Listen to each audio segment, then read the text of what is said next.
Here's your list of charges. You hacked into the Army, the Navy, the Air Force, the Department of Defense and NASA, amongst other things. Why? I was in search of suppressed technology, laughingly referred to as UFO technology. I think it's the biggest kept secret in the world because of its comic value. But it's a very important thing. We've got old age pensioners can't pay their fuel bills. We've got countries being invaded to award oil contracts to the West. And meanwhile, secretive parts of the secret government are sitting on suppressed technology for free energy. So how did you go about trying to find the stuff that you were looking for in NASA, in the Department of Defense?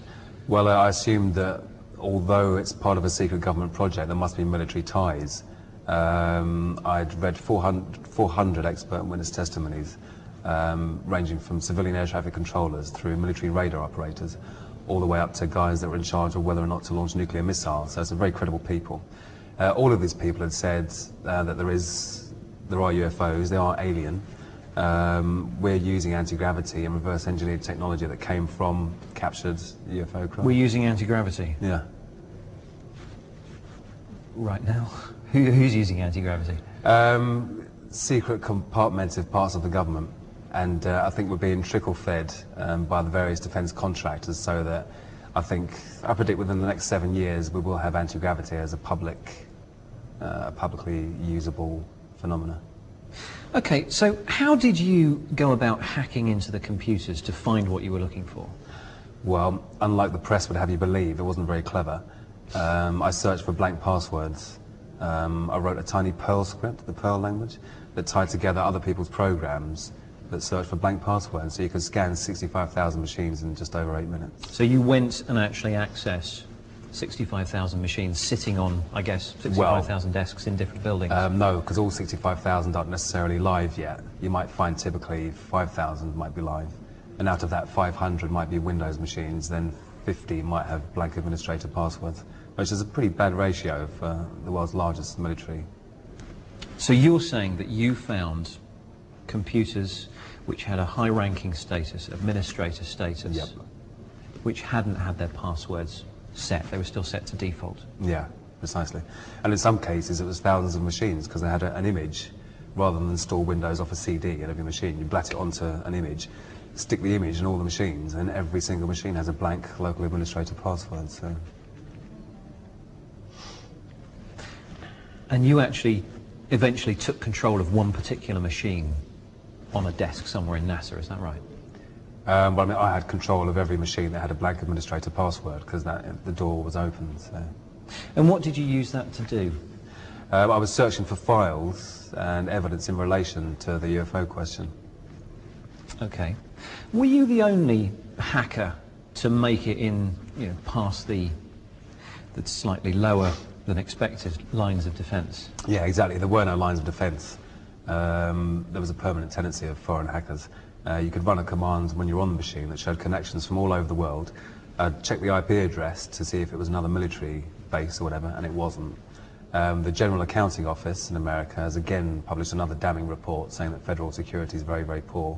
So let's get this straight. While you were on a machine inside one of these computers in the Department of Defense, say, there were other hackers logged onto that machine as well, from around the world? Yeah, you run your netstack command and you see the list, Turkey, Germany, Holland, everywhere. Are they all being prosecuted?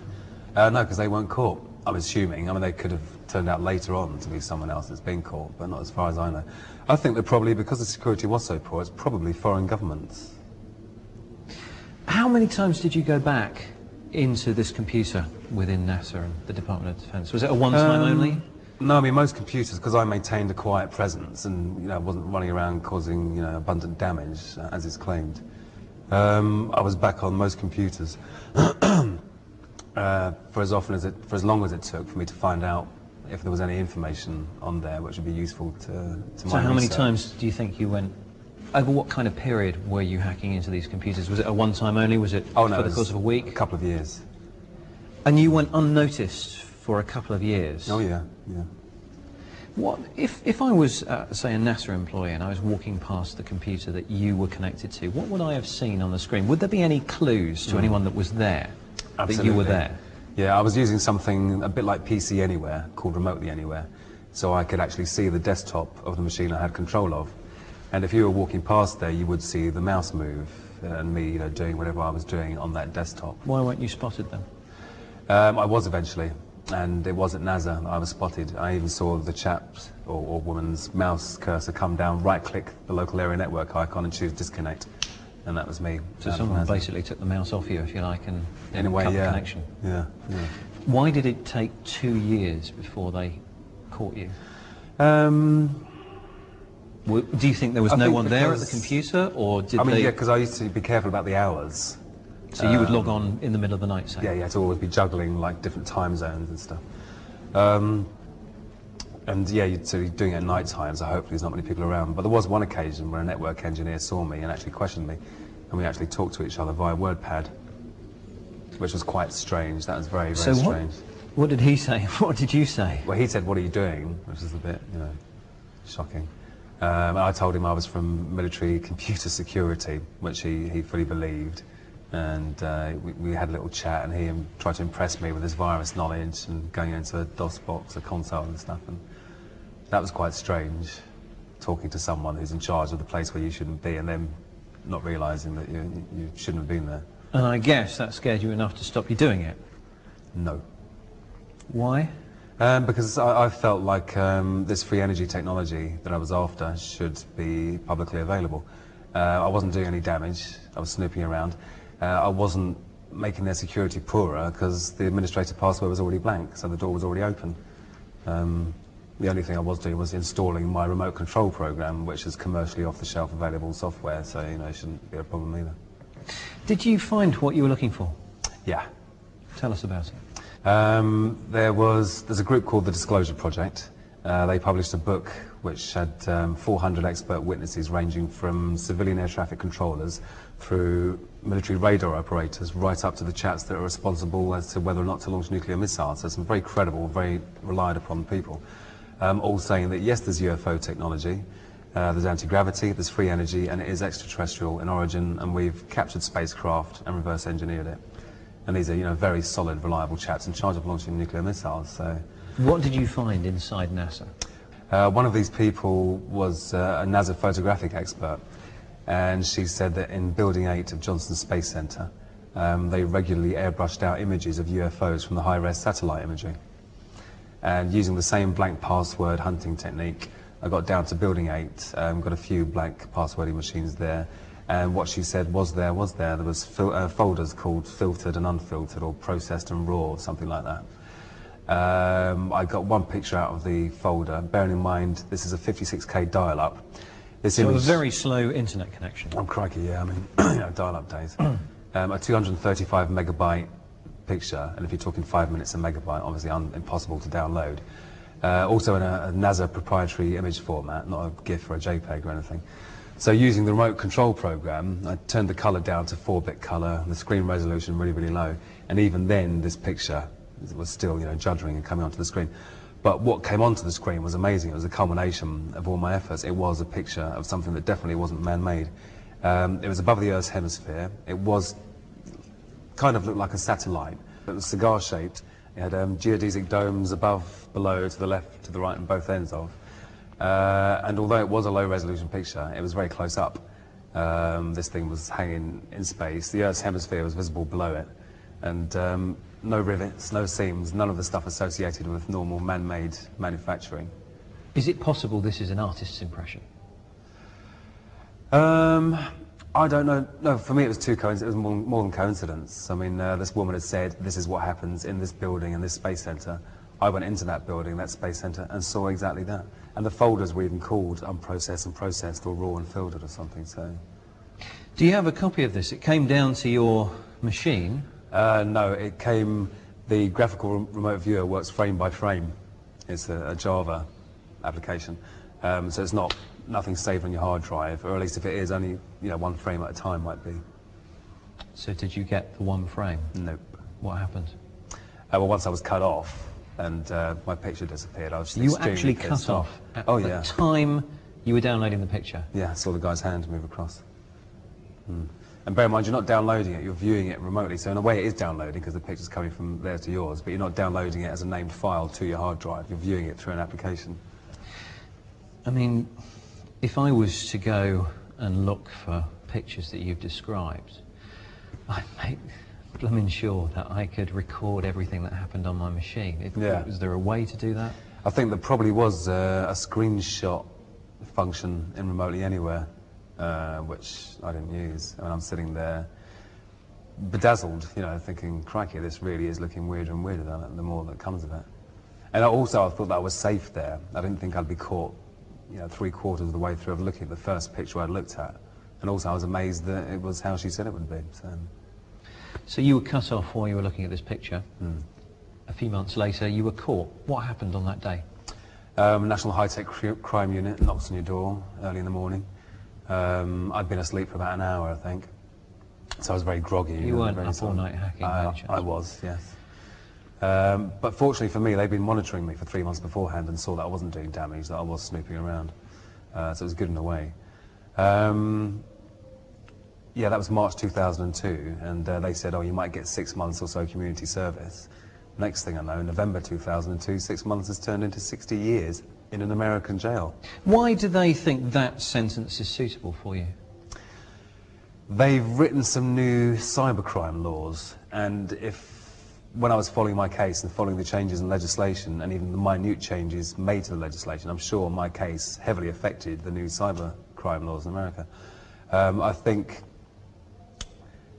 they're peeing their pants. They're incredibly scared that their computer systems are so easy to get into. And so rather than stop the bad practice and increase the security or employ proper IT people instead of training up military personnel, they're trying to scare everyone away from not doing it. So I'm the anti-hacking poster boy, you know. That's why you think they're trying to impose such a serious sentence. Why are they saying they're imposing such a serious sentence? They say I've damaged every machine I was on. Is that possible? Well, I mean, yeah, you could have done, but it wouldn't have been in my interest. I wanted to maintain a quiet presence. Also, they say that for it to be an extraditable offence, it has to be worth a year in prison. For it to be worth a year in prison, it has to be $5,000 worth of damage. And as if by magic, lo and behold, every machine I'm on is $5,000 worth of damage. $5,000 worth of damage to each machine? Yeah. Is that possible? How much were those machines worth, do you think? Well, crikey, I mean, in America, PCs are even cheaper than they are over here. I'm sure they probably cost about $500. So these are military PCs? Military PCs, but so there's a good chance that pretty they're low not standard. Spec and, well, if they weren't standard, they wouldn't have had blank passwords and been running Windows and connected to the internet. You acknowledge that what you did was against the law. It was wrong, don't you? Unauthorised access is against the law and it is wrong. What do you think is a suitable punishment for someone that did what you did? Well, firstly, because of what I was looking for, I think I was morally correct, even though I regret it now. I think a free energy technology should be publicly available. I want to be tried in my own country under the Computer Misuse Act, and I want evidence brought forward, or at least want the Americans to have to provide evidence in order to extradite me, because I know there is no evidence of damage. And that is the main brunt of the charges. That's what's gone from 6 months community service to 60 years in a foreign jail. Do you understand maybe that someone who hacks into such a high level of secure building and such a high level of secure computers, that sounds like a serious offence? You were hacking just after September the 11th, 2001, weren't you? Well, I was hacking long before and for a while afterwards as well, so you know. During the immediate aftermath of 9/11? No, not immediately. It was actually... I think that was around... I had actually stopped for a while towards the end of 2000 and started again after a few months, so I can't even remember if I was doing it at the time, but it's certainly not, you know, during it, because I was with everyone else watching it on television thinking, crikey. Okay. Do you have any tips to stop hackers like yourself from getting into computers within companies or within homes? Yeah, first of all, have a password. Don't have blank passwords. I think your first line of defense is stuff that's already part of Windows. So as well as having a good password, in the office environment, you should enforce log on and log off hours, so no one can log on before or after office hours. Simple tweak to make in the Windows security. Make sure everyone turns off the machines at night when they go home from the office, or make sure you turn off your router at night if you've got broadband and you go to bed at night. Turn off the remote registry service. Now, let's just talk about that. Can you just talk us through what the remote registry service is and how you turn it off? Okay. The registry is where lots of information about your computer is stored on the computer. The remote registry service allows the remote user to remotely query your registry. The useful information it contains is stuff about your password policy, your usernames, etc., etc. And it's something that you don't need unless you're in a specific situation in an office environment. Windows XP Home has it turned off by default, but Windows XP Professional doesn't. So Windows XP has basically a button flicked somewhere, a switch flicked somewhere that says allow remote access to my machine. And it's switched on. That facility's switched on. It's switched on by default in Windows XP Professional, but not Windows XP Home. Yeah. So you would advise users to go in and switch that off. Yep. And if you search on the internet for remote registry switch off, there's plenty of guides out there, I'm sure. Just also tell me about the name of the admin user. I thought that was quite interesting when you told me that on the phone. Yeah, if people are trying to hack a Windows machine, they're after the administrator account, as I was. That's the top dog on the machine. Gives you full control of the local machine. One simple technique you can use is just to go into your users and passwords and control panel and rename the administrator. Call it, you know, whatever your name is or whatever you like. So hackers won't know what. Yeah, so they'll keep accounts trying look for. administrator with lots of different passwords, not knowing the username's wrong, so we'll never get there. Gary, it's been really fascinating. Thanks for your time. No, thank you.